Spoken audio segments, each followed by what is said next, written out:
It's a cars on the beats loading. Kedihem genye giye oka ume Omama mazura rume.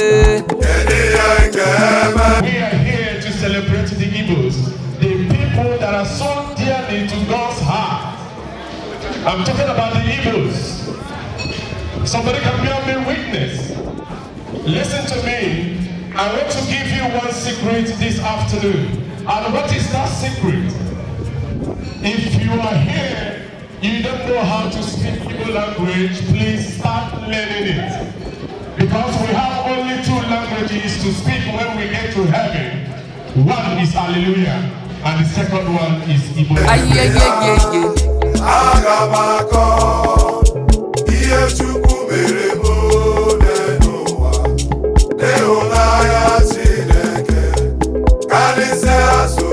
It's time to present the Igbo.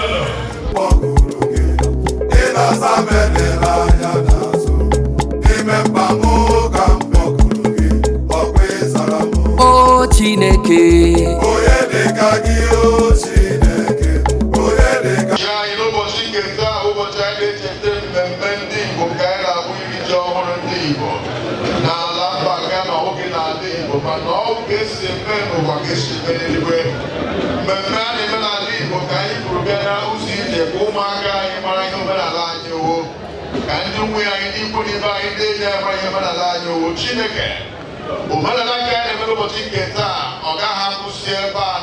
Jesus. I can see a kind of all that brand new. I get the Lordja. I got told that I want your. I got told that I got told that you could try Homa. If you know that I didn't check my best on the Medoi, or the Lion Manahan and Dobara also. Amen. Palace members of the throne, the elders of the throne, both men and women. And also use the opportunity to thank everybody, to say thank you for being part of this wonderful institution that was established here in Ghana. I cannot do it alone. Your power, your advice, your direction has brought me where I am today. I said thank you to the entire palace members, the God bless you all. I also say thank you to all the Igbo community members, anywhere you are, every part of Ghana. You are doing everything you can to support the vision of this road. I say may God bless you all in Jesus' name. I also thank the handlers of this time, the Ghanaians. Without the opportunity given to us, we will not do one here, we will not establish the whole road here in Ghana. I say thank you to the entire Ghana as a nation, from young to old, from presidency down to the other people in Ghana. May God bless you all. And I assure the people of Ghana that Igbo community in Ghana will abide the rules and regulations of Islam. We cannot violate the law. We must make sure to protect and also make sure that President comes here in Ghana do the little we can. As Nigerians are living here, we did not come to Ghana to bring problem in Ghana, but we came to Ghana to be part of the progress of this country, Ghana, and we are speaking the best we can.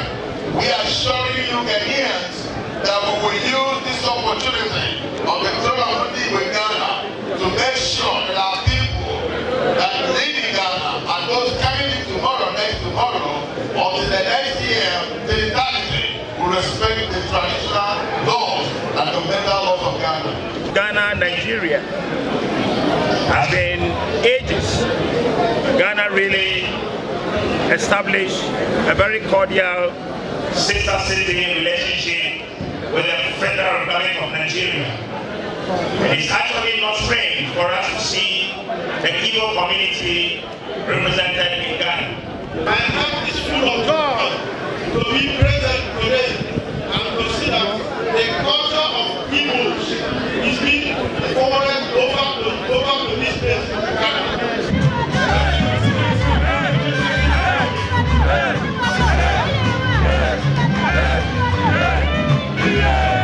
It's an important day to all the Igbos and in Nigeria in general. We all know why we are here today. for an important location, being the Iriji Nibo. Iriji is a old tradition. It started from our forefathers. It's a historic event. G is what is called Ayajoku.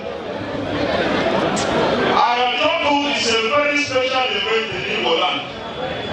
Every traditionalist in Igbo land that has not done the ceremony of Iriji does not eat the New Year.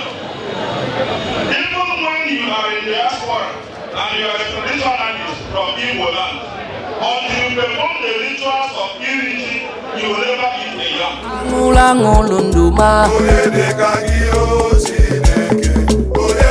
Ebulite ụzọ atụba eze ndị eze aṅụrụ aṅụrụ ndụ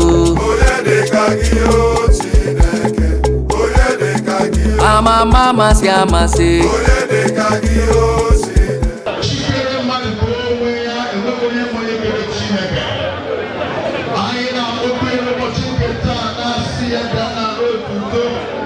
maka na o nyere anyị ndụ anyị nwa ịwa ji ọhụrụ n'ụbọchị nke taa. Anyị na-asụ Chineke ebumnobi ya dị mma n'ime anyị mezuru n'aha Jizọs. Anyị na-asụ Chineke ebumnobi nke anyị nwa dịka ndị okere eke mezuo n'ime ndụ anyị karịa ka anyị si wee chee n'aha Jizọs. Anyị na-ekpe ekpere n'ala aka na ga-adịrị na anyị mma o.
rọpụtara onwe unu Chukwu na onye unu ga na-efe mụ na ezinụlọ m anyị ga-efe Chukwu.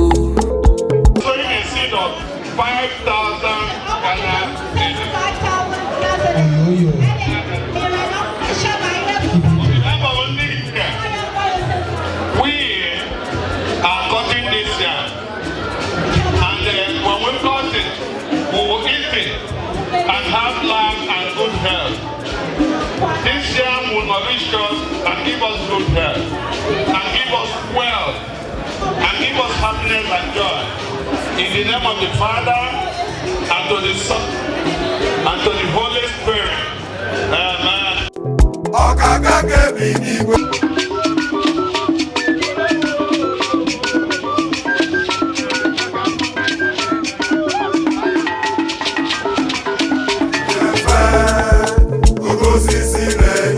Osisi na-enye ndụ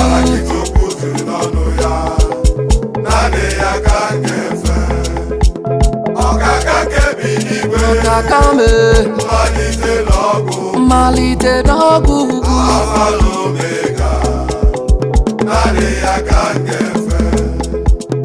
imama ya dị ebube imama Jizọs imama ya dị ebube onye ọma